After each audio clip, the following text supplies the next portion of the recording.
I've got the looks and the charm of an old movie star. Cary Grant, if you will, so I find it bizarre that this girl should refuse to step into my car. She must be shy, she'll come around, it's just a matter of time. Aurora, Aurora.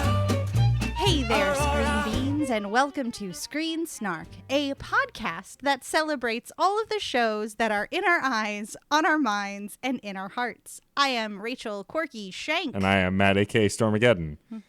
What's up? I did it. Did you hear that? Did you hear the sound of my computer booting up in the moment? I like that. It's a podcast. I like that you're laughing halfway through your own intro because you're surprised that you remembered it. It's just I did it. Crushed it. Nailed it. It's very good.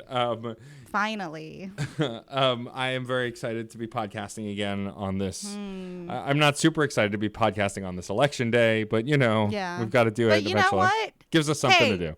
It's a literal break from the internet. That's true. And the shit show that is probably happening and will have happened by the time this is out. Yes, that's true.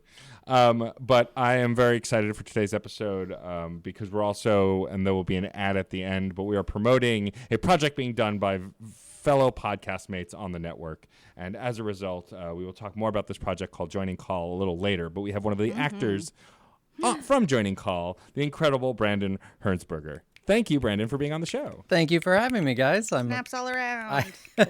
Claps. I really enjoy the show, and I'm just thrilled to be here. Thank you. And you guys are. Thank you for taking the time out of your life to come hang with us. Yeah, absolutely. You guys are lovely. I've been looking forward to it. Thank you. Awesome. Aww. Yeah, and so we got connected through the incredible Ash Blodgett, who is the director of Joining Call, a short film about being stuck in quarantine and trying to play D&D. And other hilarity that ensues. Yes. And so I'm very excited. And literally all of my interests. Yes, right, exactly.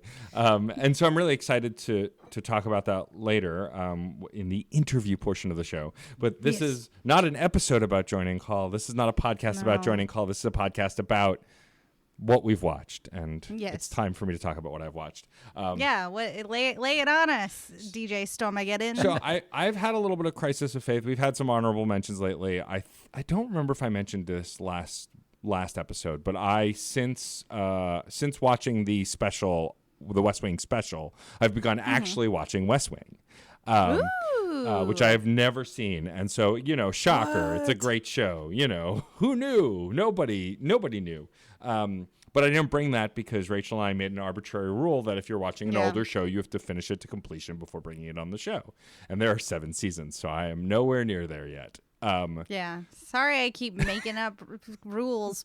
Podcast Calvin Ball here. It's fine. I'm jealous and thrilled for you that you're watching this show and absorbing it for the first time. I love that show. It's incredible. I have only ever watched it through a roommate who was binging it in our common space. So I actually have never watched a full episode, but I feel like cumulatively through looking through the kitchen at shows, I've seen at least one episode. I know in terms of time. The pilot for that show is sort of a touchstone for a lot of writers. I was subscribed to Masterclass, you know that, Sure. that thing? Oh, And I didn't do the whole thing, but I started the Shonda Rhimes one, and she talked about that was where she started. She just binged that whole first season of The West Wing, just over and over and over, to give her sort of the structure of how to make a show. And I've heard that from others as well. Sort of like the pilot of Cheers is another one of those. Yeah, and so I'll probably talk at length about it once I finish it, but I am enjoying it so far. It's unsurprisingly incredible right out of the gate. Also, it's just weird because there's so many actors who are literal babies in this show. I mean, they're not. They're all middle-aged except for some, but Dule Hill is in it, and he looks like a teenager in this show, which is really weird for me. But anyway, that's not what I brought. The show that I brought is animation. I figured let's bring some more animation back on, and there's a show that I've been binging since 2017. Or it's been out since 2017, but I've been binging recently, and it's the new iteration of Ducktales. Woohoo! The Ducktales is something I grew up on. I grew up on the whole Disney afternoon run of shows, so like Ducktales, Darkwing Duck, Tailspin, gargoyles, all of that stuff. I loved all of it. And so I was very excited when they announced the new DuckTales, and then I promptly watched the premiere and never watched any of the rest of it. But over the last year or so, I've binged it, and I'm up to the current season. I will avoid spoilers for the current season and for the show if I can, just because there are a lot of really good moments. But first of all, the cast is incredible. The voice cast ranges from Kate Micucci to David Tennant, and it's just Ben Schwartz. Catherine Tate has a cameo as a villain. Paget Brewster, my favorite individual, Paget Brewster. And as Isn't, we're talking, Bobby Moynihan. Launchpad Moynihan. Yep. Once saw him outside a bar in Hell's Kitchen, and I walked past him because I respect people. But yeah, no. Bobby, come on the show. But like Danny Pudi and Ben Schwartz is in it also. Like it's just an insane cast. And yeah. Just to start, the animation is super sharp and really incredible. And then they have cameo after cameo after cameo of characters, and like even Dean Pelton, our favorite Dean plays Lynn goddamn Manuel Miranda. Yeah, like the entire his full legal name. And like what's really brilliant is like it could have been stunt casting. Like Lin-Manuel Miranda, for example, is playing Fenton, who is of course also Gizmo Duck. The lead up to him becoming Gizmo Duck and like his story and it's just all done so well. So good. And it's just there's music in it, which is great, and like the character growth in it is great. And then they added some new characters like Della Duck, which is Donald's sister, who's the mother of the nephews, is in the show, and there's like a whole storyline with her. I won't go into too much detail of it. Just because it's a really great story arc. But even like they incorporate stuff from the video games, like the Moon theme from the NES DuckTales game, which is like known all over, and tons of folks I know have used it in remixes and songs and all sorts of stuff. They made a melodic version of it for her to sing over in Della's episode because she's on the moon, and you find out why. Wow. I'm going to look that up. I love that part of the game. Oh, that's one of the best NES games ever. Oh my God, I love that NES game. They made a remaster of it years ago, and I bought it on Steam, and it's just, and they brought the original voice cast from the original cartoon for it, which was pretty cool. But yeah, no, it's just a phenomenal cartoon. If you loved the Disney animation of yore, this pays great tribute to it, and also... Mark Evan Jackson is also in the show. Like literally other favorite. Bringing in that whole thrilling adventure hour. Paul F. Tompkins is in it too. Paul F. Tompkins. Bring in some Mark Gagliardi. Give me some Hal Lublin. I'm sure. Janet Varney. Let's go. I'm sure they'll all be in there at some point. I'm sure. Janet Varney. Come on the show. Right? Just everybody come on the show. Everyone's invited to this one. But I think what really made me go back to it was when I first got furloughed at the beginning of quarantine. Like I was just looking for something feel good. Yeah. And I remember the premiere being very good for the show, and I was like, well, let's check it out. And like Allison Janney is also in it. I'm just remembering names. Yeah. Doesn't Allison Janney play Goldie? Yeah, his rival, yeah. His rival and possibly ex-lover. But yeah, it's such a brilliant show that's written well and animated well, and like just slick animation, just like really like picked an aesthetic that like pays homage to the original, but is just like its own very quirky thing. It's beautiful. I love that animation. I think it is a gorge. Yeah, it's really brilliant, and I think if you were a fan of those old school cartoons, or even if you weren't, I think if you like current animation, it's definitely worth checking out. But like, as someone who grew up with that stuff and genuinely loved DuckTales so much and was so close to that growing up, this pays so much homage. And then also as an adult, it's ridiculous the kind of stuff they put in for adults too. Like I love David Tennant in a lot of different roles, though he wasn't my doctor. I did like him as the doctor. But like with the introduction of Goldie, who might have been in the other version, I don't remember, but like it's clear that Scrooge McDuck fucks in this cartoon. Like even though they don't explicitly say it. But he does though. It's clear. There is definitely a dance sequence where you're like,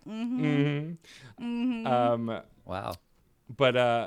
But yeah, no, I love what they've done with the show, and I love the cast, and like none of it is trying to be better than the original. It's trying to be different. And like even in like, it's no secret at this point that Darkwing Duck appears, and I don't even want to spoil that episode, because when Darkwing Duck first appears in the second season, I think, like how that episode ends and the narrative of that episode is so perfect. Yeah, and how they integrate that character into the world, because it's not in a way that you expect. No, and that's what makes it really cool. Yeah, and like, but they still have a home for these other characters, and like the Rescue Rangers have had a cameo, and like it's really impressive how they're doing that, and that it seems like they want to make a new Disney Afternoon cinematic universe, which, yes, give it to me, I'll watch all of it. But like, there's an hour-long premiere with Darkwing Duck in the current season as well, following up on the previous story, which again, I don't want to give too much detail because I think it's worth seeing. But like, even how they continue to build him as a character, they introduced Goslin from the original Darkwing Duck cartoon, voiced by Stephanie Beatrice. Like, it's just like the casting continues to be astonishing, and the structure of the show is really good, and they make it fit. Like, it's a 22-minute show most of the time, except when they do like the hour-long premieres, and they still have a really great story structure, and it flows really well. I'm never bored. I'm always entertained, and genuinely laughing out loud too at some of the jokes. Yeah. Dewey Do Night is always stuck in my head at some point. I think about it once a week, you know. And it's funny too, because with the nephew specifically, which is Ben Schwartz, Danny Pudi, and I'm forgetting Bobby Moynihan. And Bobby Moynihan. Like, I expected my best friend from Hell's Kitchen. Your best friend from Hell's Kitchen. I expected to not be able, cause especially with Danny Pudi and Ben Schwartz, who are two of my favorite actors. Like, I often have trouble seeing beyond the characters they've played in the past, but they are so different in these roles. They are not Abed. They are not Sonic or John Ralphio, but there are definitely moments when you see those characters they previously come out in just the way they act and what they do. But I forget that it's them. Like, I you know, what's great about animation and voice acting is that if someone's a good enough actor, even if they don't change their voice that much, if they get into the role well enough, then you forget it's them. Like, they are those characters. And especially someone like David Tennant, who has done so much other work, and like, he has a podcast now, which I'm a big fan of. Like, I've heard his voice so much, but still, when he's talking as Scrooge McDuck, it's Scrooge McDuck. Like, I believe it's the character. It's sort of like the puppet rule, as I call it. Like,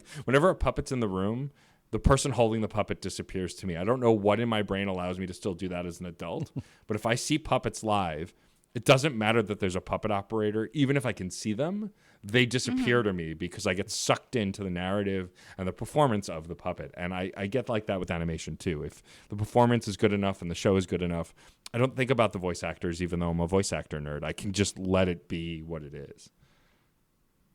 I love it. Yeah. No, I also obey the puppet rule, where I empathize with the puppet more than the person. And I think it's just a deference that you pay to like the puppeteer, where you're like, I want to support this thing that you're doing with this like felt or like plastic or wood entity that you are putting life into. Yeah. Allow me to play in that space Yeah. along with, like, it's more fun that way. Like, And I'm sure the actors who are playing the roles would want to hear you say that, because that's basically the aim.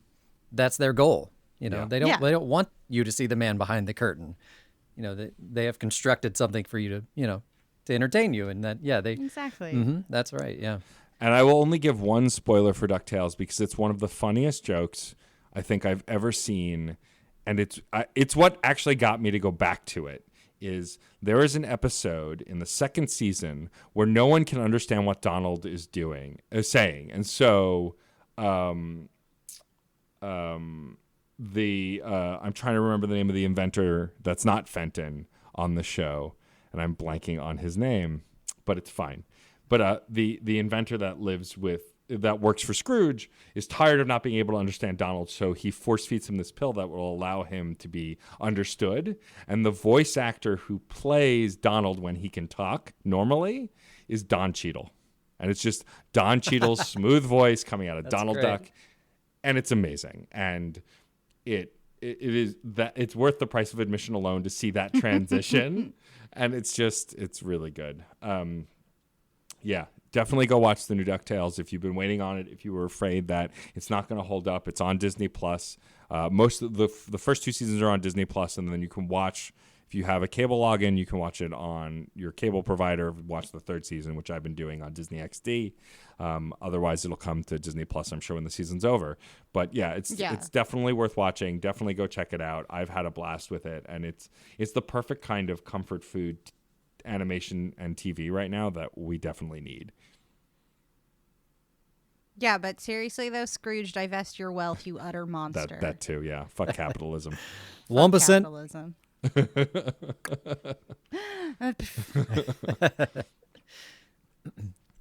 David Tennant, though, I love David Tennant.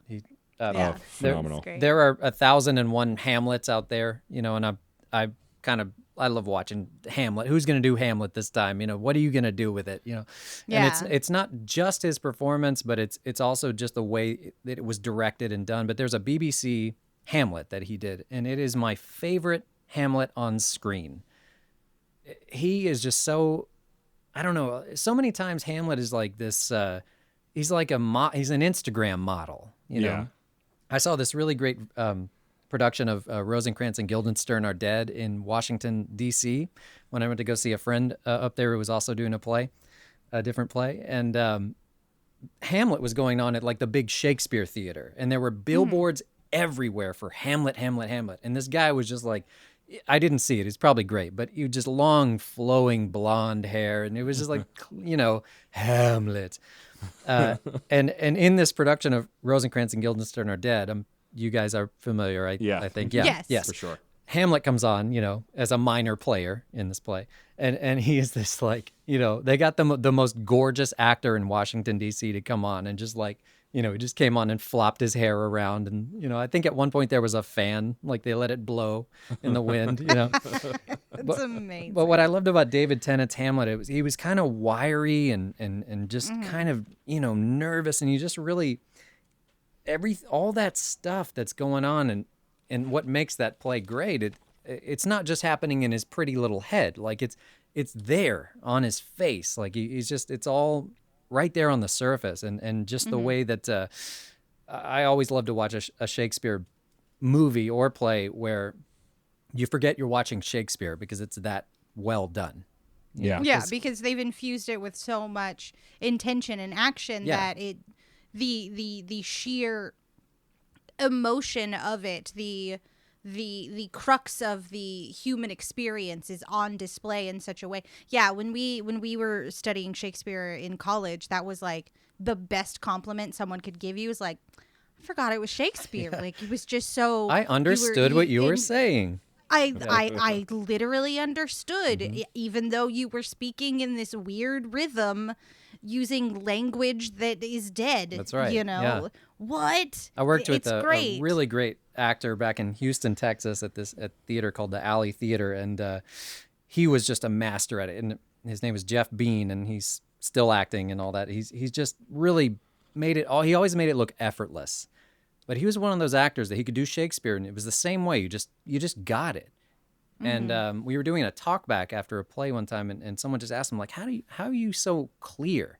And he just was very simple. He just said, I just go by the theory that if I really understand what I'm saying, you'll understand what I'm saying. Yeah. And I love that. Yeah. I'm trying to do that, Yeah. Yeah. But it's just so great, Yeah, there was a sort of a not a technique, I don't know what to call it, but a way that a director I had in school directed us was infusing the text with an action, to needle, to sear, to push, to like infuse the words with the action and play that action. Sure. And I remember doing exercises where we would say absolute garbage, but like try and like put an intention behind it. Like, I want to affect this other person. I want to act my will upon them and make them change, and it was always some verb, that we were dealing with. And I remember I had an actor's action thesaurus that sort of like broke down like all these verbs that you could choose from. I actually think I have a copy of it still in my house somewhere. If you find it, tell me. I want that book. It's a great reference for great. sure. Like you just go through and you're like, what do I want to do to the other person in this scene, or what do I want to do to myself? You know, like what is it that is out in the external that I need to change through what I am saying, through what I am doing. It's also like so easy. I cannot believe how easy it was. It was just like, just do an action, just do it, just do the thing, and then you're acting. Like how can you act without action? Without an action, you know, like get out of your pedestrian emotionality, like your recall of like, I have to think about something sad in order to be sad. It's like, no, when you're living your life, you are struggling so hard against your own sadness, your own sorrow. When we cry, we do not cry because like we are crying now. We are actively trying to not cry. You know, we are when we are deeply emotional like that, we are actively fighting against it. Like drunk people are always trying to be more sober than they are. You know, sad people are trying to push against that, and it's just that idea of like, this is not how you live your life. So why would you do that on stage? Why would you do that behind a camera? Why would you go, I'm so sad, when you could be like, I need your help. Like, help me not be this anymore, you know, like help me find the killer of my father, you know, like these are the actions that will get what I want. Right.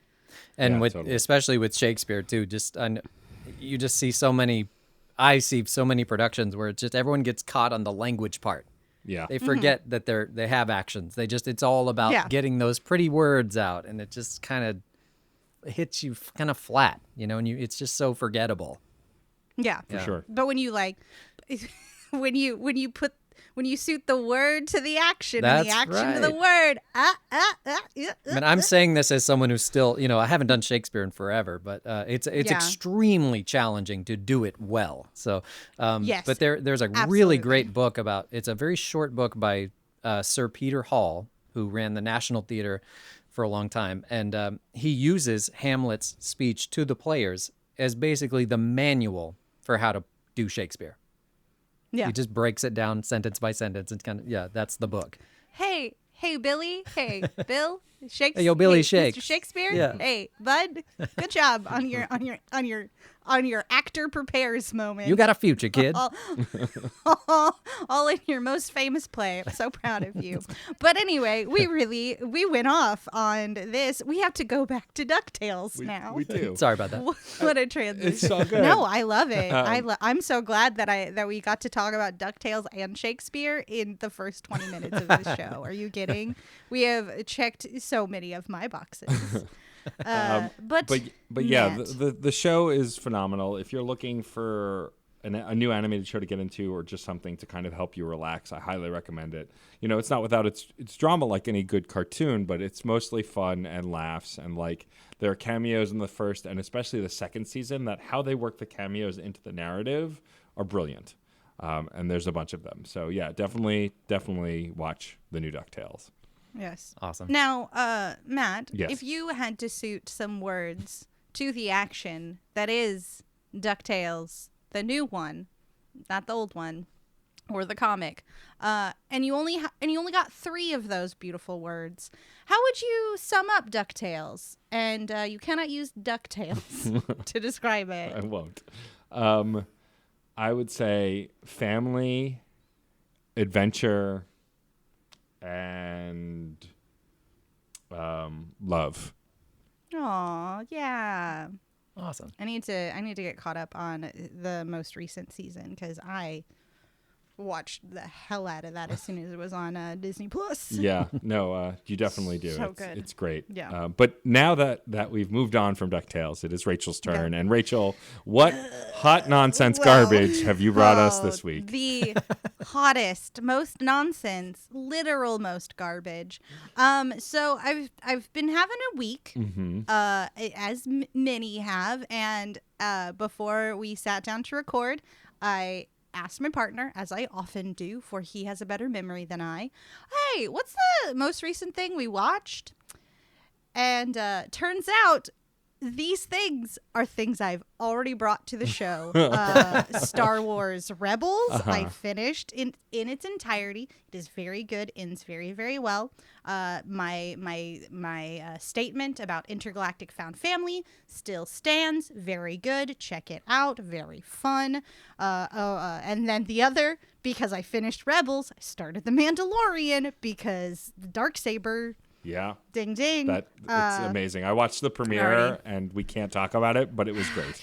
Yeah, because we already have, and again my assessment there still stands. Go watch it. Yes. And the third thing that I watched that I've already brought is the Sack Lunch Bunch, and it is still very good. And Mr. Music, A+.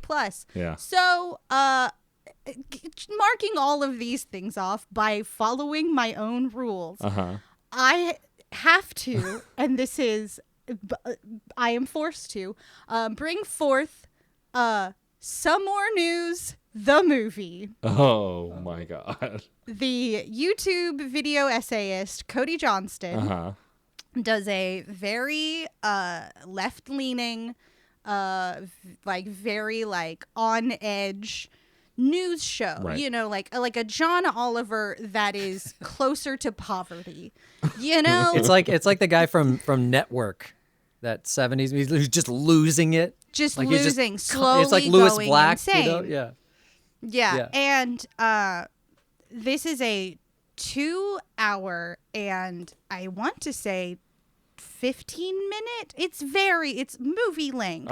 YouTube has started to do that a lot. Yes. But for all intents and purposes, this is a movie. There is a plot that is set up, that is seen through, that is paid off in the way that any hero's journey is. There is a literal call to adventure and a refusal of that call by a wiser, older Cody Johnston.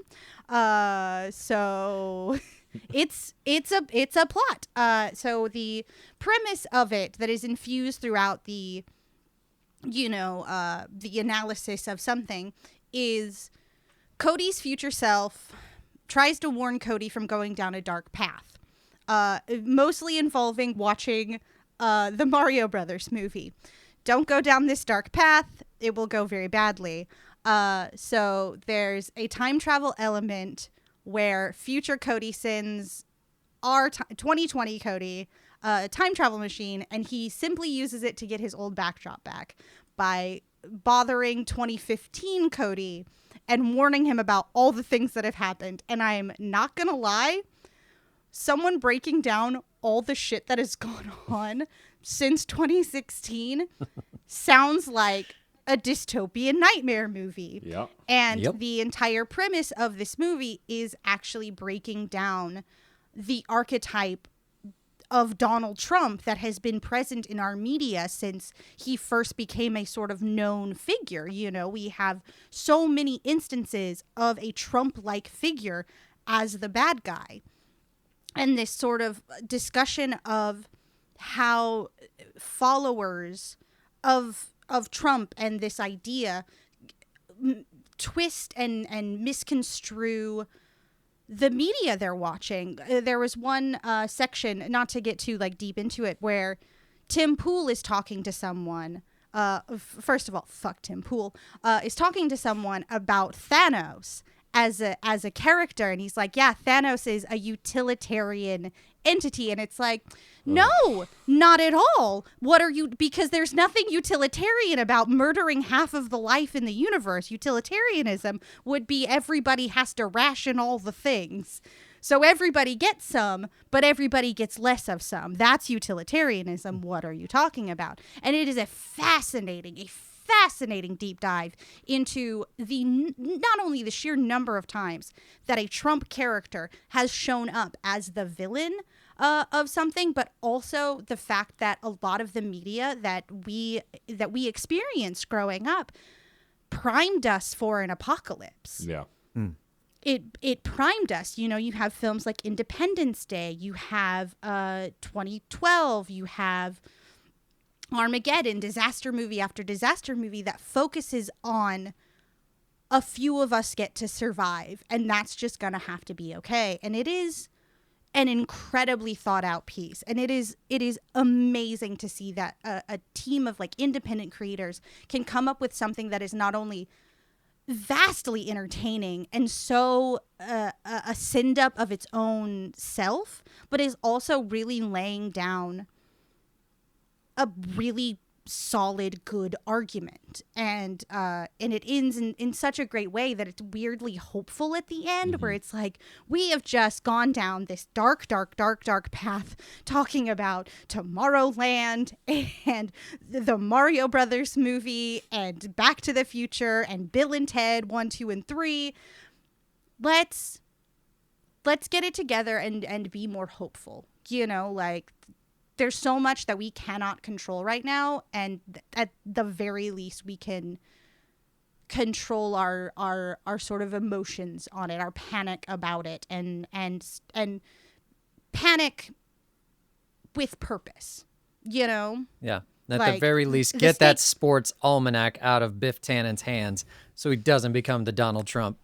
Exactly, Yeah. exactly. And it's so, like I said, it is so well done. And I know that it is maybe not technically a movie in the same sense as movies and television often are, you know, with like, you know, the crafty or whatever. But it is, and I think it is an incredible piece. And I feel that it is absolutely worth watching. If you really just want some media analysis, if you want a little bit of like political discussion, or if you just want to have a funny time with someone doing different versions of themselves through time. I'm there. And like having to act with themselves through obviously like filming one and then filming the other and responding to it. I mean, it sounds entertaining. I mean, also, like, I mean, we've not explicitly said people can bring YouTube series on here, but I don't see why not. I feel like, to come on and say, like, I watched the new Patrick Willems video, which I will and always do, is a little different than saying I watched a movie by a creator about the things he made. You know, I mean, where there's a plot, Right. there's an absolute like beginning, middle, end of this story. well, I sure. haven't finished it, You but I know. started a Vice News. Someone at Vice News made a portrait of Donald J. Trump, and it's sort of in movie format. And it's it starts with this disclaimer, like, this has been slightly edited, and then the next, the first 5 minutes are like extremely heavily edited, and for comedic effect. And it's a similar type thing, Yeah. but it's a movie on YouTube. Yeah. Yeah. Well, and like, I mean, I'm one of the few people on the internet who only started watching The Angry Video Game Nerd in the last year or so. Most people have been watching him for ages, as he's been doing his thing for ages. But like, he made a movie, and I've seen his movie, and like, I feel like it's really interesting when creators who are essentially doing video essays, even if they're based on fiction, like The Angry Video Game Nerd obviously is not John Rolfe, James Rolfe. It's a character that he plays, but there's some reality based on it. And like, so when he's making a movie, it's of course a character and a narrative anyway.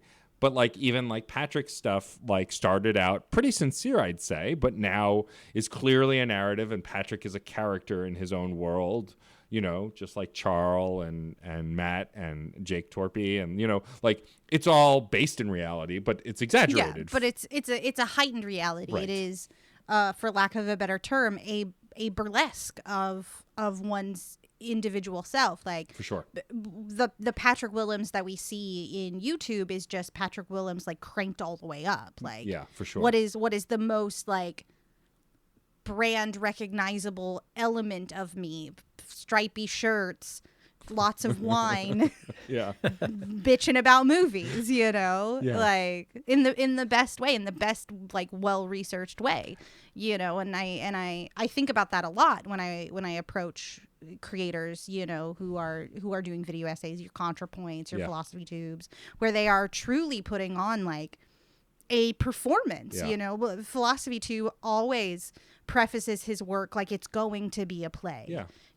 And he'll come out and sort of like announce, it's like, tonight's performance will feature this, this, this, and this. And it is very theatrical, Yeah. as I am talking with my hands and like wiggle and conjuring theater with my fingertips. But yeah, I think that it's a very valid form of creation, and a lot of YouTubers have been leaning into a more documentary style. You know, sure. I think who was it? I can't recall, but there's Defunctland did an entire documentary about Action Park before the documentary about Action Park premiered on HBO. Yeah. You know, there's definitely crossover, I think, because there are so many creative people and not enough creative jobs.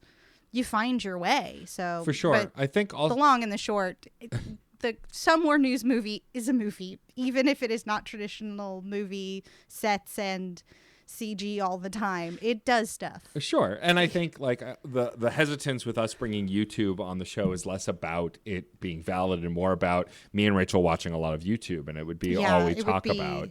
YouTube every single week because It does kind of take over. Yeah. It's so easy And- to get sucked in that YouTube rabbit hole. And as much as I would love to talk about the narrative merit of royalty soaps, a soap maker I watch on YouTube. No, yeah, and I think what's really interesting to kind of piggyback on what you were saying, Rachel. Like, I mean, there are creators even that I've watched that more or less seem like they're just themselves. Like Norman, who does the video game historian, and then Lindsay Ellis. Like they are more or less themselves on camera, but they still their videos are long format. You know, some of them are documentary style, some of them are video essay style, but they're just released at a rate that if we were to bring YouTube on regularly to this show, it's all we would ever talk about, and it releases in a very different way than all the other stuff we take in. Like, there's no break for YouTubers in the way that there are breaks in seasons and you know, movie release schedules, and so it would just kind of overwhelm what we were talking about. And that said, if a future guest wants to bring on, let's keep using Patrick as an example because we know him. Patrick Willems. I watched the entire 2 series of this video thing that Patrick did. We'd gladly talk about it. But I just think for me personally, if I can avoid it, I will, just because there's so much of it. And I wouldn't know where to start or how to talk about it in the same way. And to be honest, I elected to be forced to bring Some More News, the movie, in because it does have a full narrative structure. You know, it is operating under the same rule set as any feature-length film, where we have a character go on a journey, growing and changing and returning to the status quo different. You know, Cody's journey is going from cynical, being presented with time travel, and then coming out on the other side a slightly more hopeful Cody. You know, not spoilers for it, I guess. Well, I mean, I've seen a lot of Some More News, and slightly hopeful. That's a big arc. Big for that arc, guy. for sure. The boy, oh boy. Rachel, if you had to sum up Some More News, the movie, without using Some More News or the movie as words in your description, how would you describe Some More News, the movie, in just 3 words? Honestly, I've already said the 3 words, and I'm going to say them again. Panic with purpose. Nice. I like that. Nice. Excellent. I'll definitely Because go check it out. that is what the show is. It is panic with purpose. Yeah. And that is what you take away from it. We should panic, but with purpose. Yeah. You know, don't fall into like such sorrow that you are immovable. But know that it's bad, because it's real bad. Yeah. And recognizing that is bad is the first step to maybe kind of trying to fix a couple things that could use some fixing. Yeah, that's totally for sure. Yeah. All right. Well, Brandon, it is your turn. Humble guest. Hooray! Yay! What have you brought us that you have most recently watched? Well, you know, I was thinking of bringing some, you know, I've watched some really nice films lately, but the one that really stuck out to me was not necessarily a film, but really the movie that I just have loved, and that's Borat 2, subsequent movie film, delivery of prodigious bribe to American regime for make benefit of once glorious nation of Kazakhstan. I went and rewatched the first one before watching the second one, and I was blown away by this movie. The whole Borat thing, as much as I love it, and I never get tired of it, I talked to some friends and they sort of like, yeah, I like the Borat movie, but it's just like the same joke over and over and over, I guess I never get tired of it. But what I loved about the second one was that it had so much heart to it. Yeah. Like there was a real, like a character growth, an arc, and the relationship between him and his daughter was just incredible. And the best part of this movie was Maria Bakalova, who I don't know how they found her, but I think she's going to be huge like now after this. Yeah, Sacha Baron Cohen has always been like as a Jew, like someone that I've admired in film, and like he has this weird history, right? Because Ali G and the original Borat and Bruno all were like they were hit or miss, and some of them were harsher than people wanted to wrestle with, and like even Borat, like there's some not okay stuff in that movie, but the reality is he's trying to poke holes in it and poke fun at it. And I haven't seen the second movie yet, but I watched Movie Bob talk about it, so I feel like I know it anyway. But like, that's all you need. What's interesting to me as someone who liked the original Borat movie, but realized that some of the jokes probably haven't aged well, and then hearing about the new one, though I haven't seen it yet, is that it sounds like Sasha has grown as a human as well as the character of Borat, and that's why. And like that original movie was meant to point out these anomalies in our country that we're now realizing are not anomalies, that they are the common, and they are large in number. And the second movie I hear is trying to just like invalidate those people, show that they are flawed and that they are not smart and they are the problem. And like I love that kind of growth. And I'm curious, Brandon, when you watched it, did this second movie have more of a narrative? Because the first movie did have a narrative, but it was more to like just string together scenes that were goofy and like Yeah. Whereas I've heard that the second one is more of a genuine like actual story. There's more narrative to it. Yeah. The first one, it's almost like they just sort of just took a wedge and put in Pamela Anderson. Like Pamela Anderson is the thing that makes this movie work. No, the second one definitely has more of a structure to it, and like I don't have the best word for it, but heart again. Like that's really what keeps it going. And like there's something like about the way Borat, that character, points out these flaws in us, and gets these people to say things that they would not otherwise say on camera. It sort of points fingers. Someone says something racist to Borat, like it points a big finger, like, look at this, look at how awful this is, And I think there's a through line with all of Sacha Baron Cohen's characters, that he's always playing, idiots. He's clearly a extremely bright person, and you can see that in the way that he improvises with people. Like, there's a lot of extra content for Borat too. You can go on YouTube and see like people just calling in, and it's sort of like a Zoom format where people will just ask Borat questions, and the speed with which Borat responds to them, and the cleverness of his responses, and the way that it completely fits within the character and is making the jokes, and all of the interviews that he's ever done as Ali G or Bruno, I'm just as an actor, like, to see that ability to be running so many different programs at once, doing an interview, being a character, not letting the person know that I'm actually not this character, having something, keeping the interview going in a way that's going to, where they make setups that I make punchlines out of. Like it's incredible to watch. But the pointing of fingers, though, I think one of his goals is to point the finger at you too. When you watch this, he's pointing out the audience's biases as well. Yeah. In that, like, we laugh at Borat. I didn't know a single thing about Kazakhstan before Borat.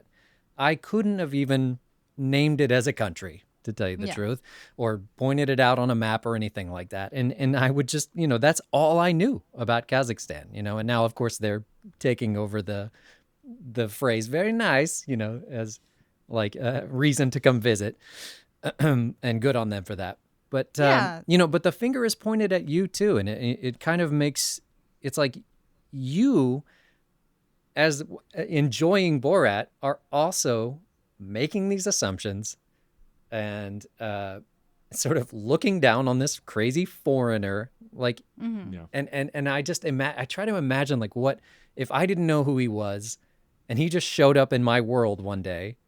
Like, what might I accidentally do or say that could be construed and edited into, like, I'm an awful person, Yeah.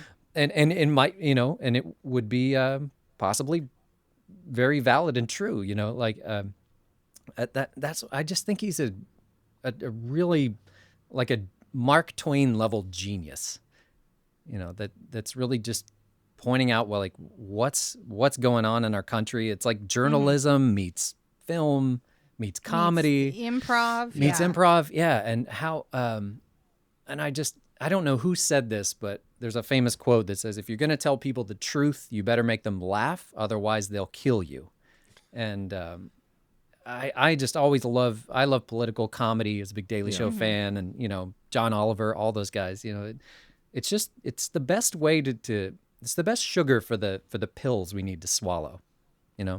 Yeah, I mean, there's definitely a reason why in our sort of our cultural historical memory we can always look to the jester. Yeah. Yeah. The jester was the one who could tell the king to eat shit and die Yeah.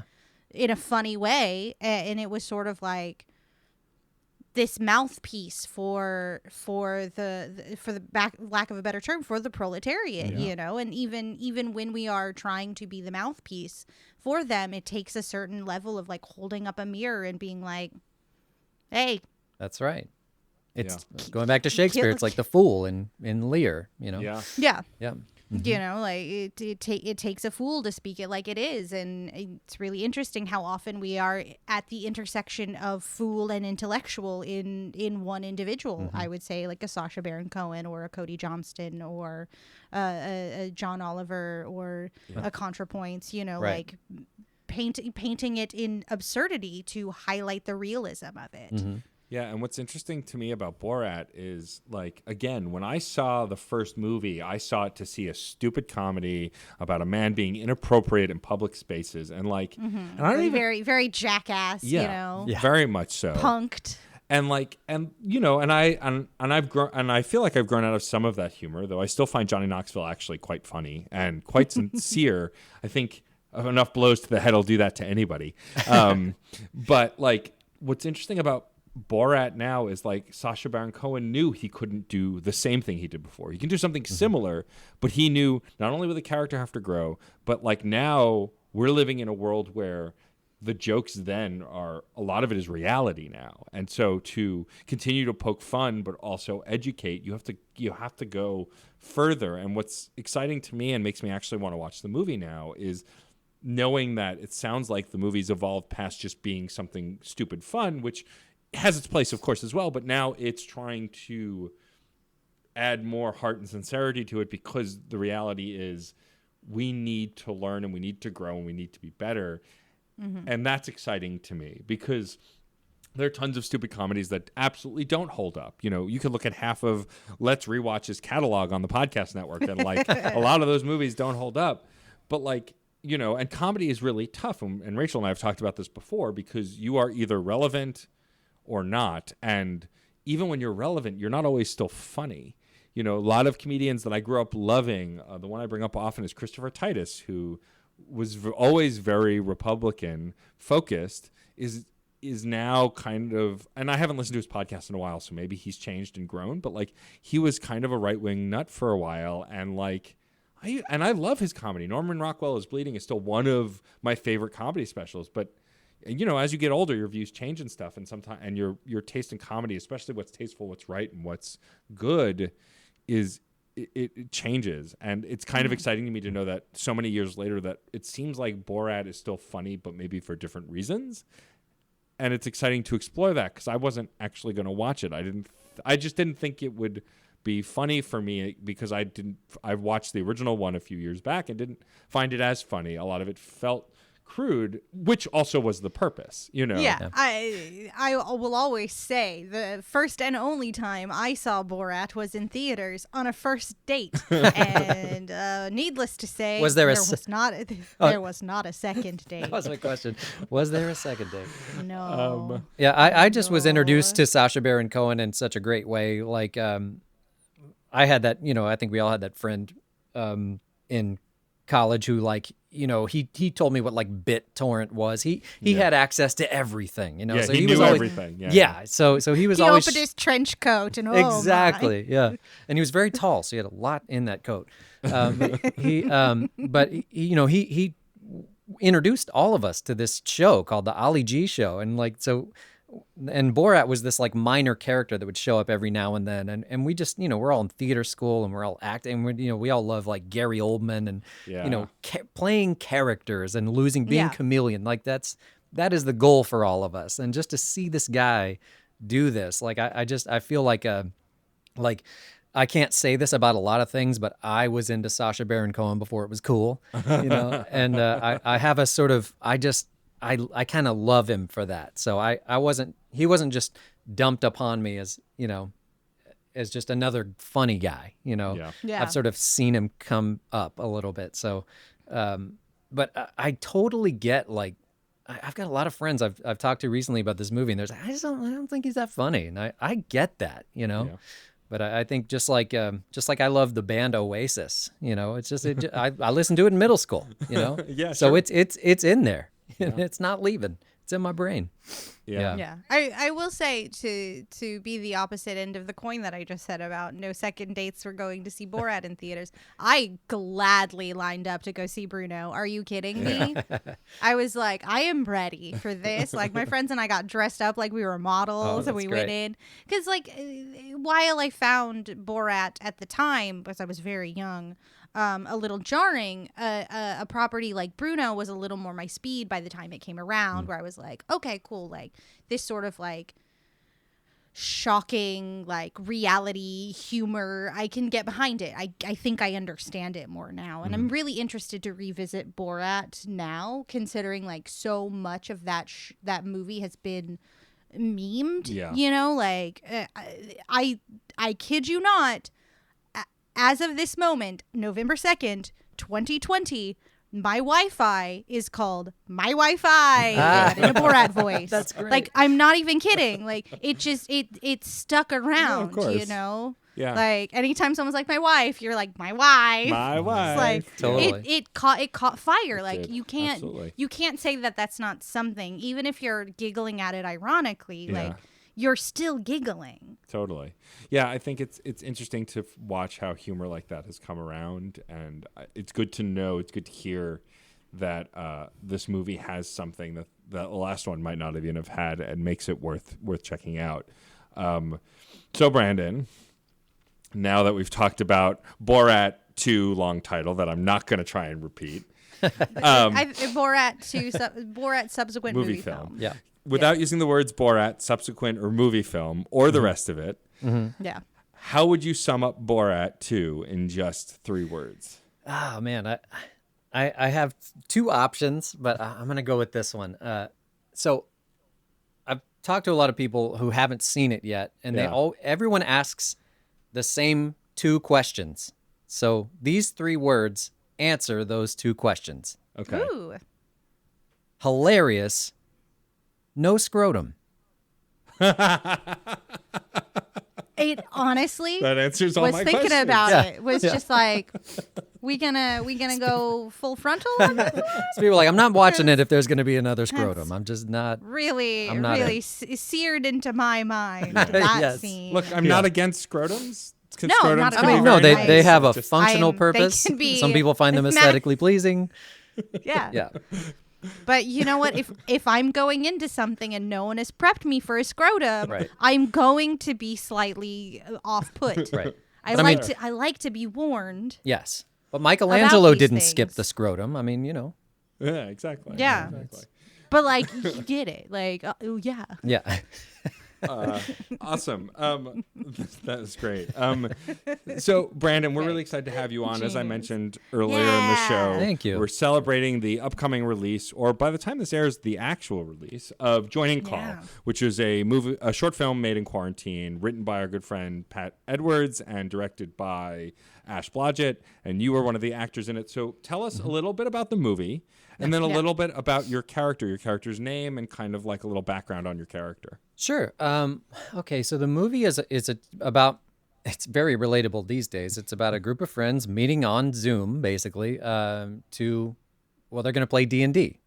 And so the fun of the movie is this sort of the struggles of Zoom and meeting in this new way, you know. Right. Each character's got their own sort of problem. My particular character, Bryn, they don't explicitly say it, but I imagine he's sort of out in a rural area, and his internet's going in and out, and he's having microphone problems. You know, it's just that's his thing. So it's just this sort of cacophony of the noise of just trying to get a damn meeting going. You know, and it was a really interesting one to shoot, because all of us actors were our own first AD, we were our own lighting crew, we were our own sound people. So we would, my favorite part about this was we would set up the shot, and Rose Mesa was a producer on this too. Ash and Rose, and they really like scheduled this day like brilliantly. I don't know how they did this, but and they stayed on schedule too, which is incredible for the amount of technical stuff that was involved. Because anytime we would start a new shot, we would all have like a little whiteboard that they mailed everyone a little whiteboard. So we'd write we'd make a slate, basically, take scene 1, take 2, whatever. And we'd all hold it up. And then before any shot, it was this just around, like calling the roll, like scene 1, take 2, clap, scene 1, take 2, clap, scene 1, take 2, clap, scene 1, take 2, clap, scene 1, take 2, clap. And it was really interesting. And I was so sort of like, you know, if I don't deliver a captivating performance, that's fine. You know, if I have to, you know, flub a line one or two times, that's okay. But I'm going to get my technical stuff right, because I'm a little bit of a tech geek. Yeah. I love mics and Same. stuff, and I collect guitar pedals. I love all that stuff. And I talked to Ash recently, and I'm the one person on the whole team who they had problems with their stuff, with their video, because everyone had a nice camera, and I shot on my iPhone, and for some reason my iPhone, it recorded in H.265, not H.264, which I've never heard of. And I guess that's just some Apple update or something. But she had to she had to do all this conversion and all these crazy things just to get the footage to work. And, you know, it's just so Ash. Like, I was like, why didn't you let me know? Like, I could have easily converted that for you and sent you what you needed, you know. But Ash is just amazing. And that's really, like, I cannot sing her praises enough. She's amazing. She really is. I met her a long time ago in about 2008 or 2009. My girlfriend at the time was doing a short film with her, and we became friends, and she cast me in a movie that I'm so glad is a short film. I'm so glad it's not, I don't think it's anywhere online. It's called Dog Logic, if it is, but it's off. I'm so bad in it.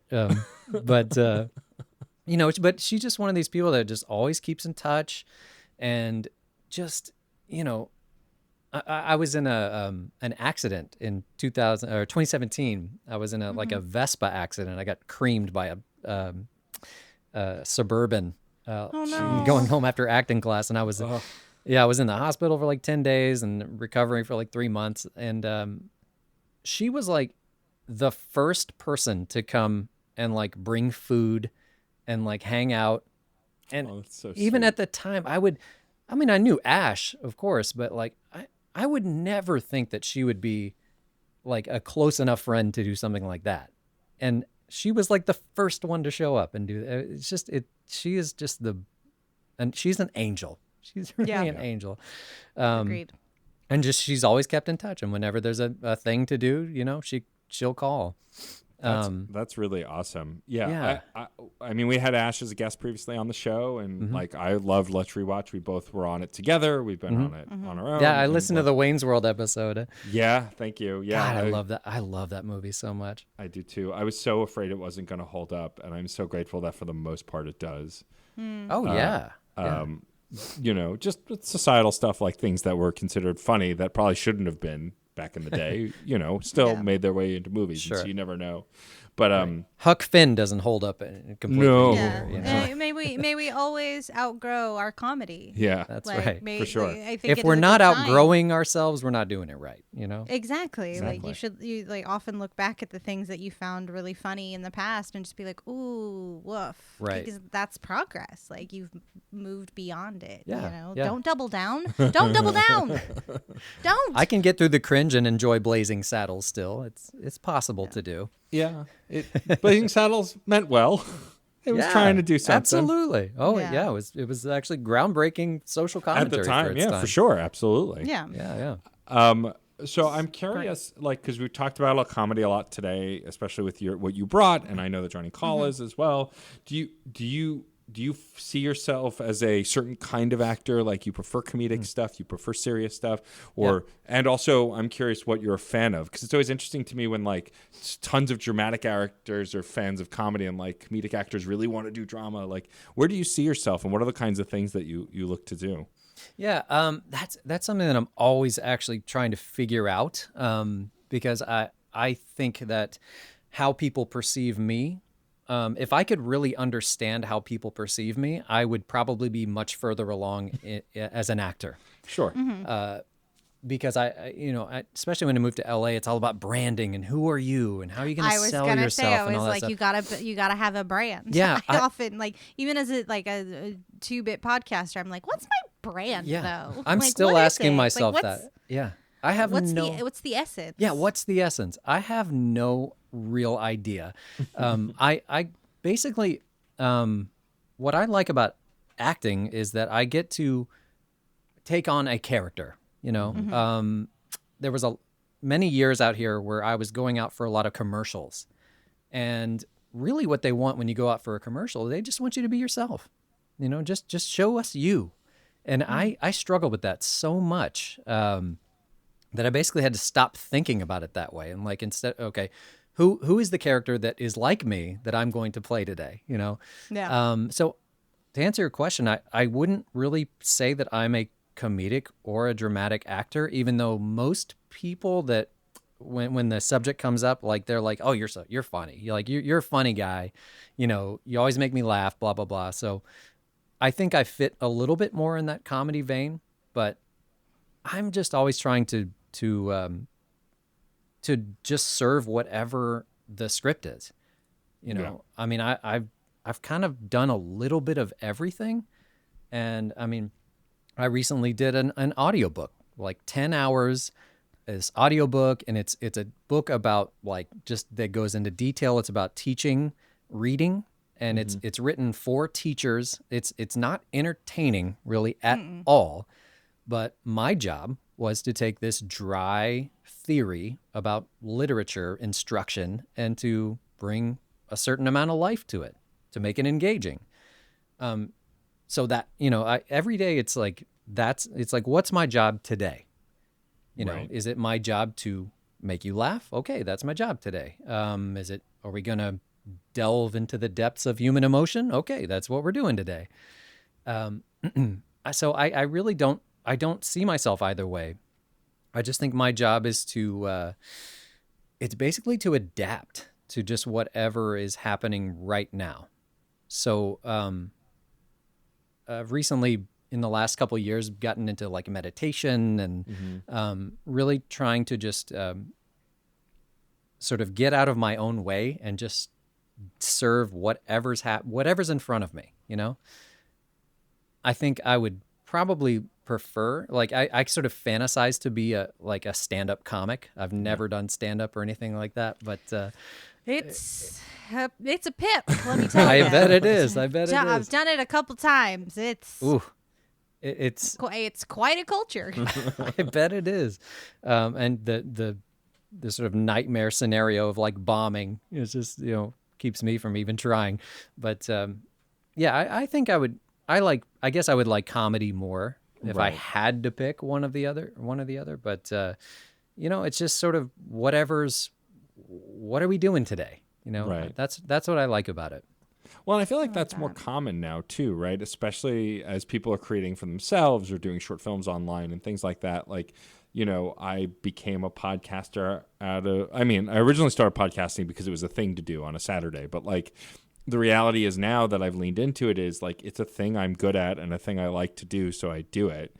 And if something on the DJ side of my career or my streaming on Twitch side of my career, quote unquote, if you can call it that, picked up and took off, I would lean into it. I think at the end of the day, as people of a certain age getting into any arts industry, you have to lean into whatever is asked of you because it's so much more accessible, which means there's so many more people doing it, which means at the end of the day, you have to figure out what your strengths are and just lean into what's being asked of you.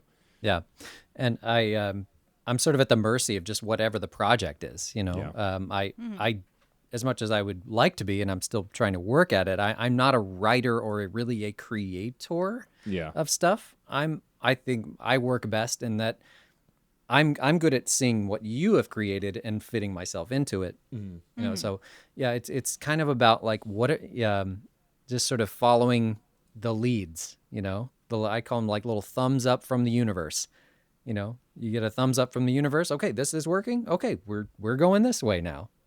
Yeah. And you just I think that is an important skill set for an actor to have, that sort of adaptability. I distinctly recall when I was running in the audition circuit, like there's a certain type that you are, but like there's going to be different eyes on the type and what that means. And so every time, you get that rejection, you're like, it's not yet, not a no, a not yet, Sure. It's just reminding yourself that like this opportunity will come at the time when it is supposed to, when it is finally the appropriate time. I think that any actor who is trying to live with rigidity is an actor who will languish under the circumstances, under the pressures, the consistent like having to repeatedly put yourself out there again and again and again and again, and like finding those touchstones of got it, thumbs up, got it, move in with that, and being willing to let go what does not serve us is immensely helpful. Yeah. It's an incredible feat that you have accomplished. And I've heard a lot of acting teachers and coaches, they're always saying you are enough. Like, remember that you are enough. And it's hard to remember that because really a lot of the job of acting is just to like just kind of bring whatever's happening right now to it, let it be captured, let it be seen. And don't worry too much about, there's always that voice in your head that's like, well, you're not blah, blah, blah, blah, blah, blah, blah. You're not this enough. You're not that enough. And just to like quiet that, like with joining call, coming back to that, like I've never played a game of D&D. I would not describe myself if I had to write like a bio on Instagram. Like I would not put nerd in that sentence. I have not earned that word. You know what I mean? Yeah. My friend, I went to on a really fun bachelor party trip to New Orleans, and my friend Alan, he's a huge comic book fan, and we went as it's a DC, it's a team. It's not the Avengers, but it's a Justice League. Justice League. We were the Justice League, so we had to pick a Justice League person, and he was Batman, and whatever. And I was like, okay, who am I gonna be? Hawkman. Okay, I like that. Good choice. He's yellow and black. I like that color combination. I know nothing about Hawkman. We had a great time, but even that bachelor party experience was it was like an acting job, you know. Right. I'm here. I'm gonna just fit in. I'm gonna play the part, you know. But in joining Call, it was kind of nerve-wracking at first because I was like, well, I don't know anything about D&D. How am I gonna bring anything to this party? You know, I don't want to be boring, you know. Yeah. But from a different friend of mine, I went to his birthday party, and I learned at this party that he was really into D&D. Like, oh, I had no idea. And okay, well, meet my friend, blah, blah, blah. So I meet his friend. He's like, how do you guys know each other? Oh, we're D&D together. Really?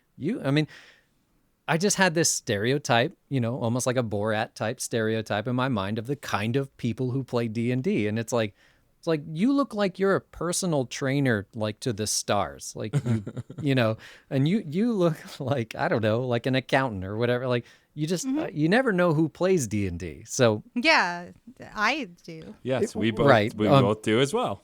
Yeah. Of course, yeah. Yeah. No, it's true. To sort of back up your point, before I started playing Dungeons and Dragons, it was kind of an insurmountable learning curve of just like, I don't understand what it is y'all are doing. You know, like where's the board or the pieces or whatever. But then, you know, then you discover it's kind of like Shakespeare. It's kind of a bunch of incomprehensible garbage, and you have to infuse it with meaning. Yeah, You right. know, like you can spend all your time mathing out your character and like making up a backstory, but it won't be any fun if you don't like commit to it. You know, it won't be enjoyable if you aren't actually leaning into the RP of it, the literal like role playing, you know, like infusing your character with life, to bring back the puppet incident as well. Like you stop focusing on the player and you focus on the character. You know, honestly it's a great acting exercise and a good writing exercise too, because like you're collectively making a story up together and like following the through lines and chasing the fun or the interest, you know. Sure. A lot of improv people I've so talked to much improv. love D&D because it's all improv. Yeah, because you're all absolutely 100% agreeing with each other. Like, yes, we are in a tavern. Right. Yes, there is a troll over there. We're going to go talk to him. Yeah. And I just sort of leaned into like, okay, well, let's, since I don't know anything about D&D and I've met people who I never knew, like, okay, who is like the least likely kind of person that I would ever think would play D&D. And I think like that's some dude like in the South who like drinks, you know, Miller High Life and, you know, wears trucker hats. So I was like, that's my character. I'm going to be this guy who's just like, hey, how y'all doing? You know, I'm ready to play some D&D, you know, like what's going on? So I just, I don't know. I just sort of leaned into that. Like, I'm just going to play like the most unlikely guy who was ever into D&D.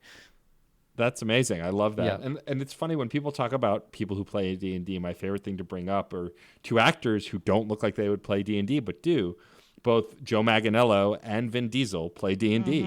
Oh, wow. And like, Yeah, Vin Diesel literally has a tattoo of his D&D character that he's been playing for years. yep. And Like he's got the name of his character. and like, I get it. I love my characters too. Yeah. it's just one of those things where what I love about D&D and this goes further with like even like, you know, modern gaming and modern hobbies in general is like there's the bar for accessibility is so much lower than it ever was. The most recent edition of D&D is very easy to understand. You know, there are a lot of video games that are coming out now that are much more simple or straightforward or easy to understand and comprehend.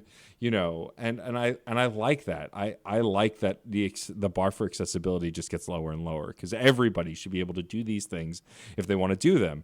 And what I love about how you described your character for joining Call is this idea of like someone who you'd never expect to do it, but then you're playing him as someone who's gung ho to do it. And I love that dichotomy in a character. I think that's really brilliant.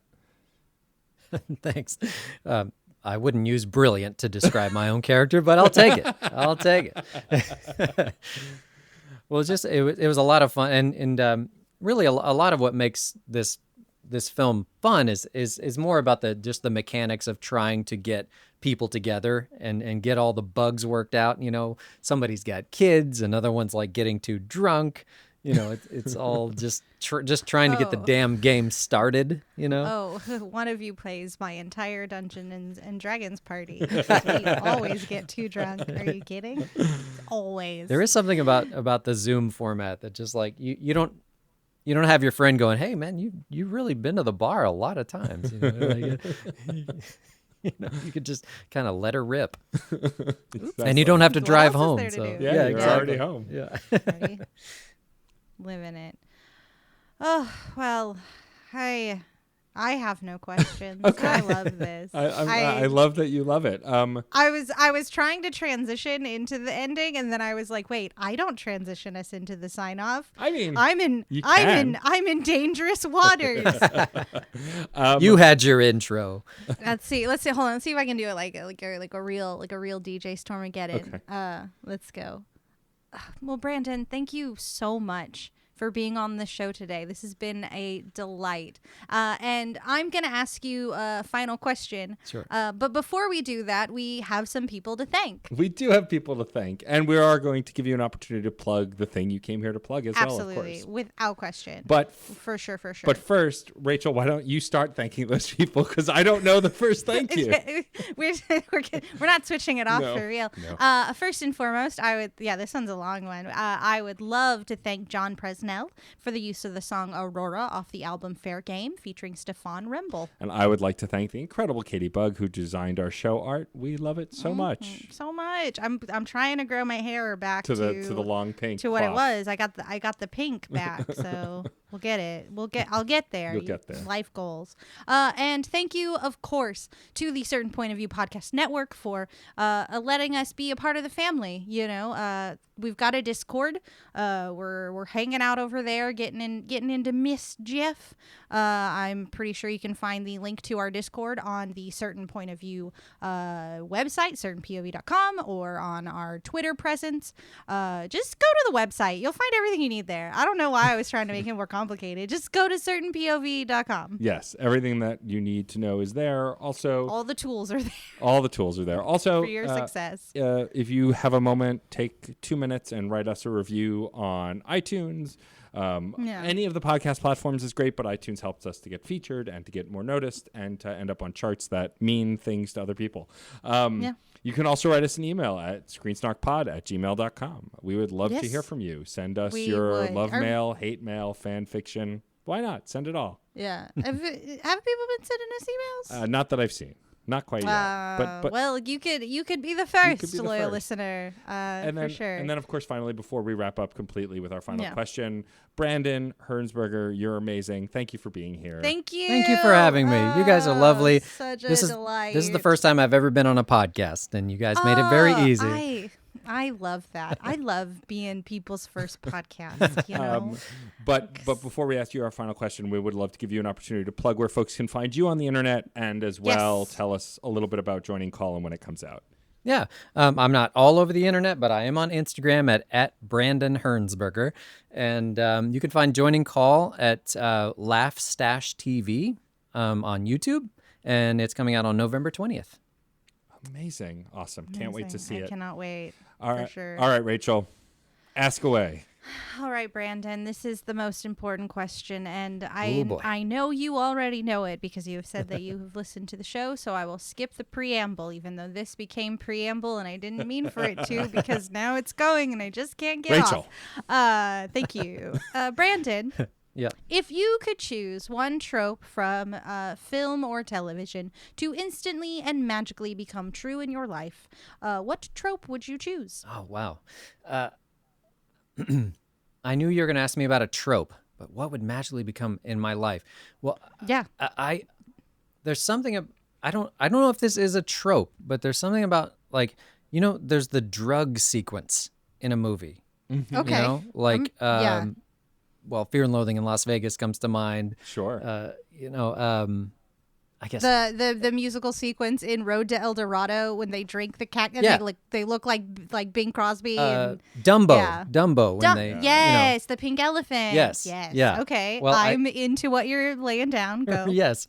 I guess if I'm ever to do some heavy psychedelics or something like that, I want to have one of those.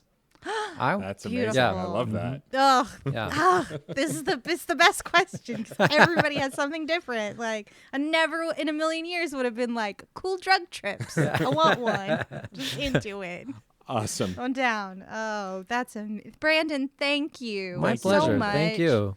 I'm so excited to see your work on Joining Call Me and too. also become a friend and follower and watch you grow and figure out your brand. Thank you. Because that's a hard one. I've got nowhere to go but I up. believe in you. Nowhere. Yeah, exactly. That's our motto. Nowhere to go but up. That's welcome to Screen Snark. Nowhere to go but up. But somehow we plateaued right here. Right I'm here. happy to be a screen bean with you guys today. Aw, thank you. Thank you. This has been great. Thank you again to our guest, Brandon Hearnsberger. Thank you to my incredible co-host, the lovely, talented, and absolutely charming Rachel Quirky-Shank.